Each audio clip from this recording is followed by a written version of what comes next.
मुलांना मॅडमनी आणि सरांनी पण सांगितलं की विद्यार्थी त्याच्यामध्ये घेतले पाहिजे.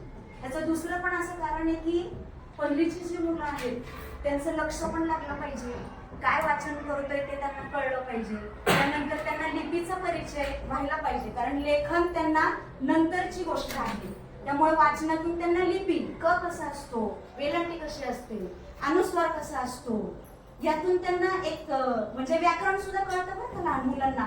शिकवण्याच्या आधीच पहिलीला सुद्धा पूर्णविराम सुद्धा आहे, प्रश्नचिन्ह पण आहे. पण जर आपण योग्य आरोह अवरोह आणि स्पष्टीकरणासह वाचन केलं किंवा एखाद्या आश्चर्यचकितची जर एखादं वाक्य असेल, डोळे विस्फारून आपण जर ते म्हणालो तर विद्यार्थ्यांना त्या वाचनातून पण कळतं. म्हणजे शिक्षकांची खूप महत्वाची भूमिका ही वाचनामध्ये आहे. आता आपल्याला एक व्हिडिओ पाहायचा आहे की सहभागी वाचन म्हणजे काय, ते कसं घेतलं जातं. तर एक सुंदर व्हिडिओ आहे.